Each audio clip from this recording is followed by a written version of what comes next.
keeping you safe, informed, connected. This is News Channel 5 This Morning. And thanks for joining us this morning. I'm Haider. A year after the coronavirus pandemic, President Joe Biden used a primetime address to lay out a new timeline for vaccinations. Here are the key takeaways. He talked about signing the nearly $2 trillion COVID relief package into law. People can start seeing stimulus payments in their bank accounts as early as this weekend. The president directed states to make all adult Americans eligible for the vaccine by May 1st. He hopes that means people will be able to have small get-togethers by the 4th of July. And Mr. Biden also noted that the U.S. is surpassing his goal of having 100 million vaccinations by its 100th day in office. He expects that to happen by his 60th day instead. And also in just a few hours, Metro will open up 100,000 new vaccination appointments. Staff will administer the Pfizer vaccine at the Music City Center. Sign-up starts online at 10 o'clock this morning. These appointments are for anyone in Phase 1C or 65 years and older. And half of Nashville is in that phase as well, but there are concerns people are skipping the line. Tennessee has an honor system when it comes to the vaccine. That means that no documentation of medical condition is necessary when you get the vaccine. Health officials say that's simply because it's too time-consuming to check everyone. And like so many other places, the Nashville Zoo has really struggled to stay afloat this past year. Today, they'll lift some big restrictions, reopening its indoor exhibits for the first time in a year. The reopening of the Unseen New World exhibit is a sign things are getting closer to normal here after a tough year. The zoo did have to close for a few months last year when the pandemic began. That was hard because managers say they typically get a lot of business around springtime specifically. In June, they did reopen with limited capacity, but things were still very difficult, and that led to financial hardships. It's been a tough year for the music industry, and this weekend, artists are going to be celebrated here on News Channel 5 during music's biggest night, the Grammys, and you might see a familiar place as well. The Station Inn is going to be part of the show Sunday as the Grammys pay tribute to independent venues. Its owner says there are a representation of hundreds of different venues, theaters, and other live music spots. He says at the beginning of all this, they felt pretty alone, and it was a difficult struggle. And it doesn't stop there. CBS and the Recording Academy are teaming up for another special on March 17th. The Grammy Salute to the Sounds of Change will highlight music that inspired social justice, equality. It's also going to feature performances from Yolanda Adams, Chris Stapleton, Patti LaBelle, and much more. And just ahead, a $1.9 trillion relief plan is closer to reality. Ahead, how it aims to help you rebound from this pandemic. And COVID-19 forced a bar in Nashville to shut down months ago, but it found a way to survive long enough to rebound. Found out how next. Plus, the need for educators is high. We'll tell you which district is hiring and where you can apply. Keeping you safe, informed, connected. This is News Channel 5 This Morning.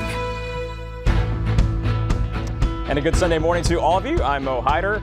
The president says help is on the way after a 25-hour marathon session that included dozens of votes on the added amendments. And the final vote was 50-49, falling along party lines with Republicans uniting against the plan. They say it was just too much money.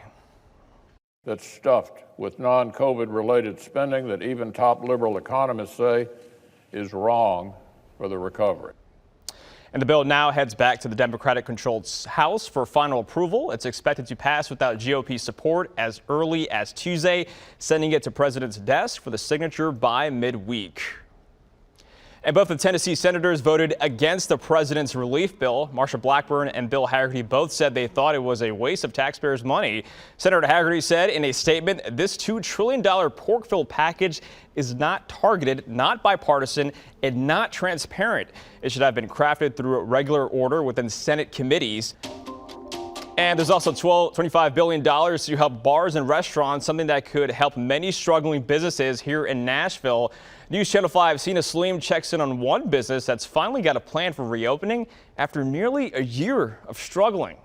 And the restaurant famous for Nashville hot chicken makes its Broadway debut. Hattie B's is the latest restaurant to open at the new 5th and Broad development, which opened on Thursday. That includes more restaurants, shops, and apartments. The new Hattie B's is one of 2 restaurants facing Broadway as you enter the plaza. And teachers gathered at Brentwood High School yesterday for Williamson County Schools' annual district-wide career fair. Representatives from schools across the district met with prospective new hires to discuss their new teacher positions that are open. About 250 candidates attended the event. The district predicts more than 1,000 new students will attend school this coming year, and with that comes more need for teachers. Nashville is a vibrant community, and likewise Williamson County is a vibrant community as well. We know from our parents that they are attracted to the schools here. And so just as we attract students, we attract teachers, we attract families. And so every year is a growth opportunity for us. And if you are a teacher who couldn't make it to the career fair, you can find a list of open positions on the district's website and then click on the employment section. Also, to find a career fair in your area, get free career coaching and find other resources to help you get back on your feet, head to newschannel5.com. Just click on the Rebound tab. Until ahead this morning, the pandemic has taken a toll on renters, but a new program in one county hopes to provide some relief. Straight ahead on News Channel 5 this morning, Metro Police Chief defends his officer's actions as we hear from the mother of the woman shot and killed during a traffic stop.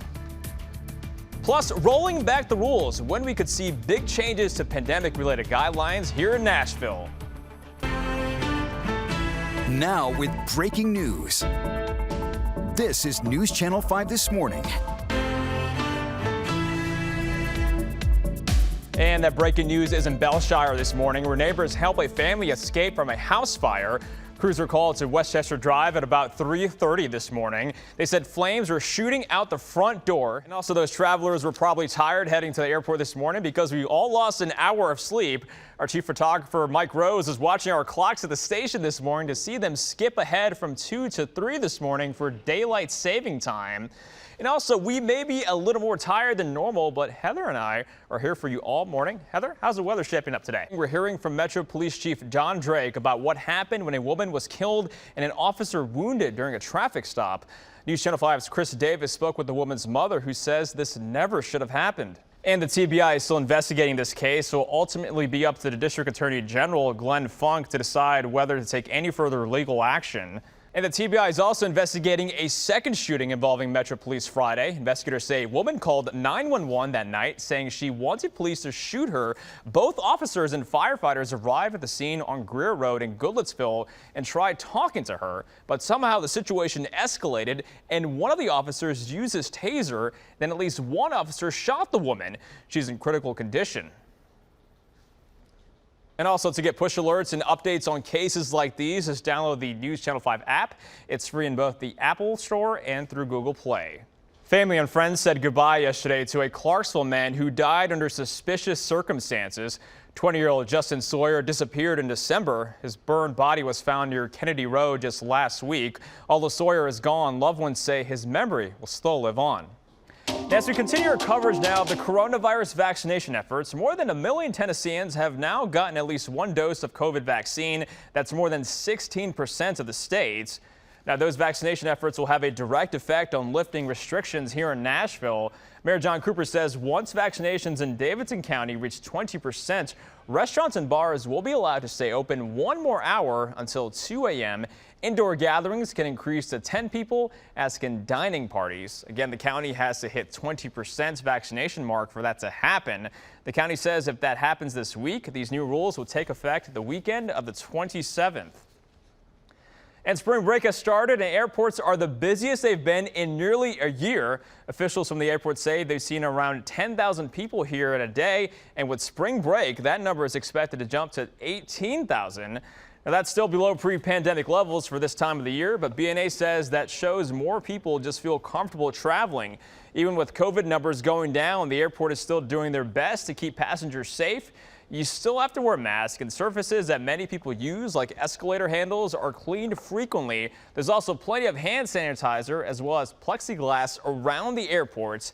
A negative COVID test isn't required, but CDC recommends getting tested before you travel. Now, travelers we spoke with say even though things are getting better, they still want to be careful. And airport officials also recommend people to get here 2 hours before their flight, given how busy it also may get.